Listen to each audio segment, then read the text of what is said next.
Bismillahirrahmanirrahim. Assalamualaikum warahmatullahi wabarakatuh. Alhamdulillahi rabbil alamin. Wa bihi nasta'inu ala umuri dunya waddin. Wassalatu wassalamu ala ashrafil anbiya'i wal mursalin. Nabiyyina Muhammadin wa ala alihi wa ashabihi ajma'in. Wa man tabi'ahum bi ihsanin ila yaumiddin. Amma ba'd. Alhamdulillah, kita panjatkan puji dan syukur kita kepada Allah Subhanahu wa taala yang dengan karunia serta kenikmatannya kita kembali dipertemukan oleh Allah Subhanahu wa taala di dalam pelajaran fikih untuk kelas 10 SMKI Al-I'tisam Karawang.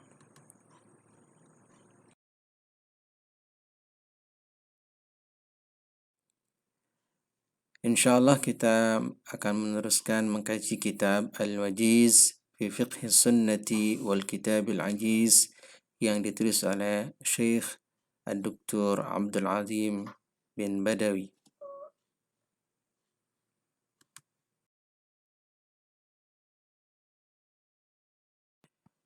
Pada pertemuan yang ketiga ini, insyaallah kita akan membahas tentang macam-macam air. Kemarin pada pertemuan yang lalu kita telah membahas tentang air, tapi kita belum tuntas. Insyaallah pada pertemuan kali ini kita tuntaskan tentang macam-macam air.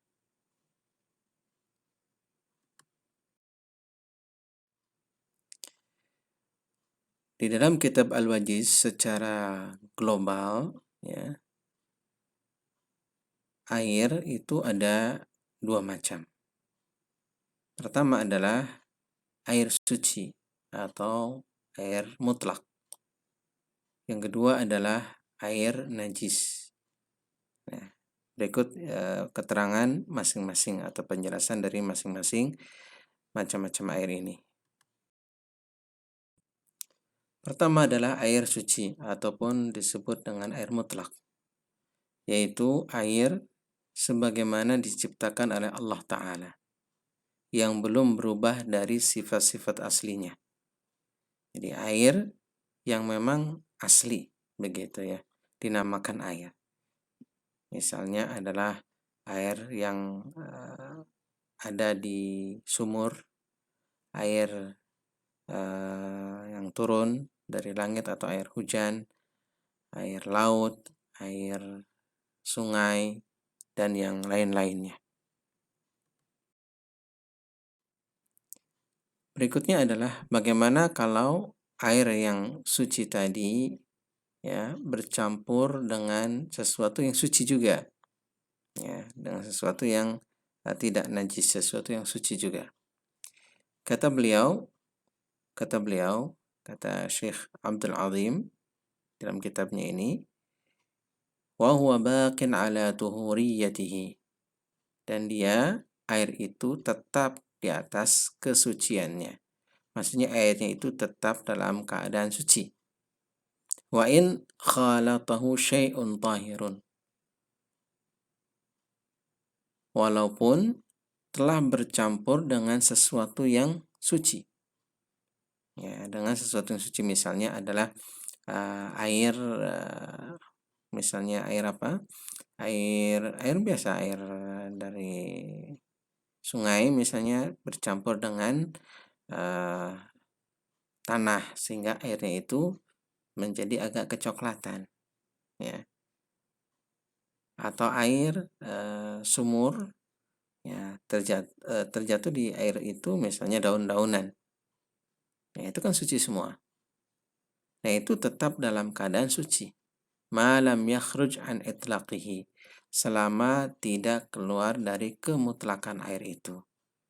Artinya air itu tidak berubah sisi sifat-sifatnya atau tidak berubah dari sisi namanya. Misalnya kalau air yang ada di gelas, kemudian kita masukkan susu di dalamnya sehingga susu itu menjadi dominan, maka air itu bukan lagi menjadi air mutlak, maka menjadi air susu. Nah, itu kalau sudah menjadi air susu itu, maka dia tidak bisa dijadikan sebagai alat untuk bersuci. Insya Allah nanti ada keterangannya. Liqaulihi sallallahu alaihi wasallam linniswati, sebagaimana sabda beliau alaihi salatu wassalam kepada para wanita, allati qumna bitajhizi ibnatihi, yaitu mereka para wanita sahabiat-sahabiat yang melakukan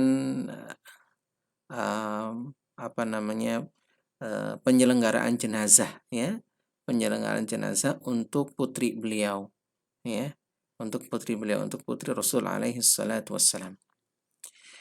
Kata beliau alaihi salatu wassalam, igsilnaha thalathan, ya, kalian memandikannya 3 kali, au khamsan, atau 5 kali, au akthar min dzalik, atau lebih dari itu. In ra'aitunna bima'in wasidrin, jika kalian berpendapat seperti itu.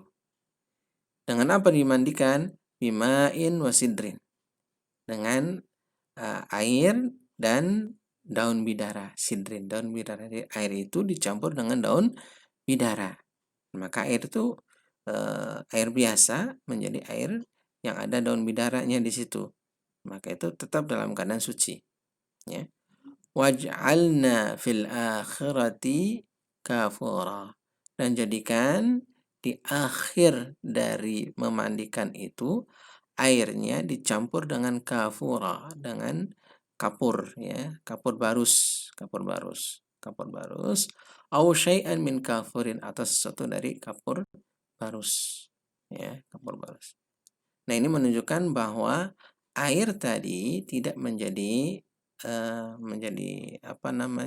tidak menjadi air yang najis atau air yang tidak bisa digunakan, tapi tetap dalam keadaan air itu bisa digunakan selama air itu masih di dalam kemutlakannya, belum berubah dari sisi penamaannya tadi.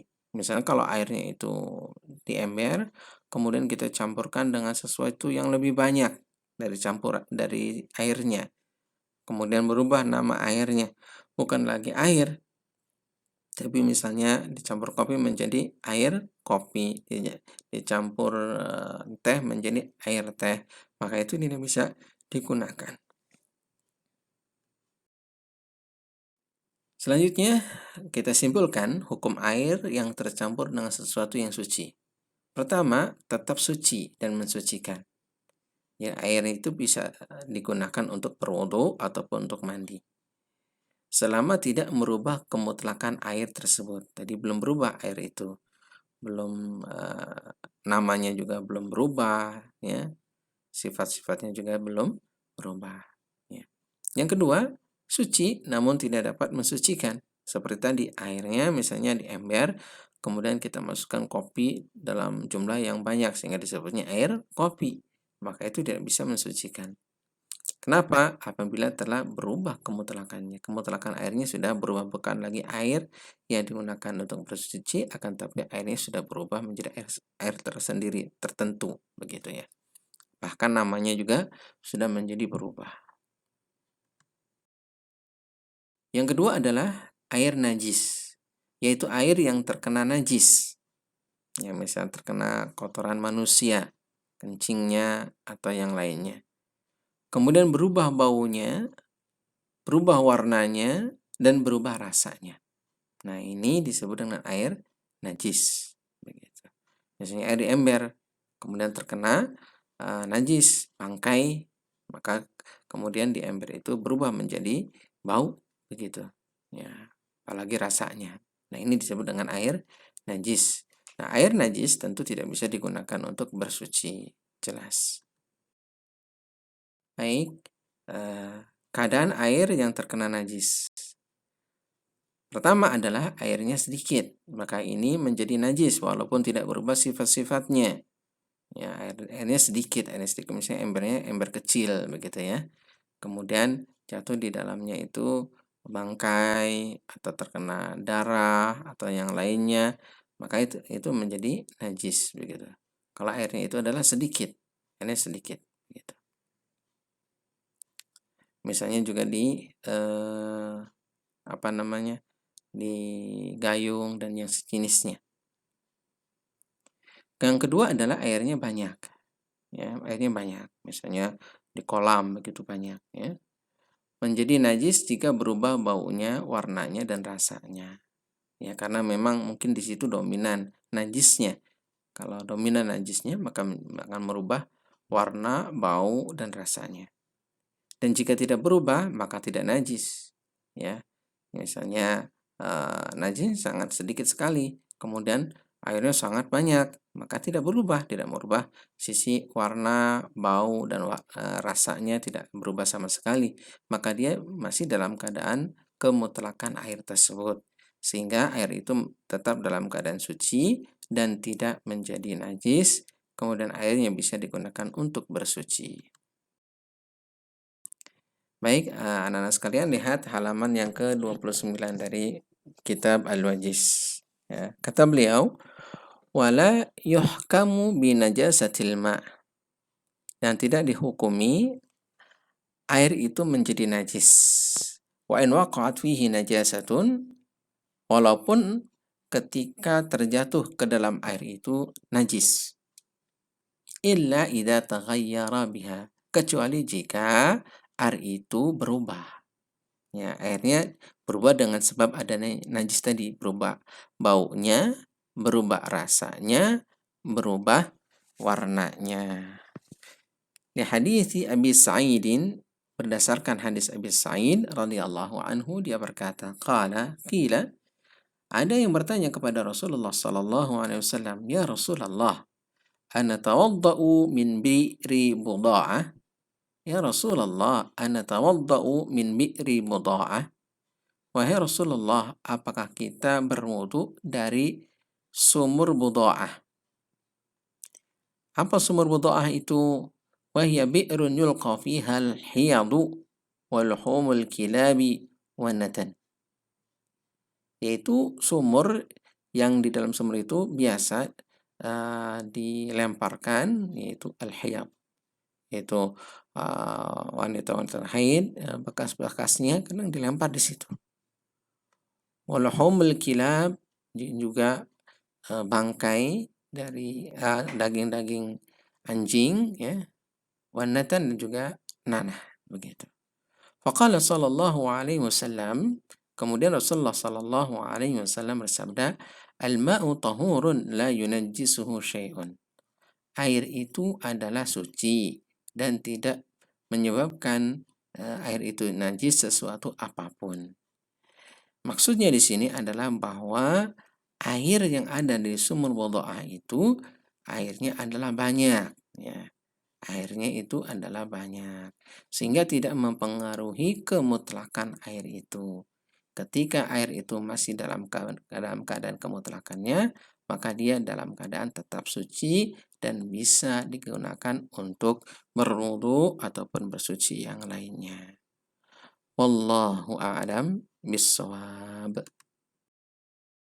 Anak-anak sekalian, untuk pertemuan kita kali ini mudah-mudahan bermanfaat dan bisa diambil pelajarannya. Wassallallahu ala nabiyyina Muhammadin wa ala alihi wa sahbihi ajma'in. Subhanakallahumma wa bihamdika asyhadu an la ilaha illa anta astaghfiruka wa atubu ilaik. Wassalamu alaikum warahmatullahi wabarakatuh.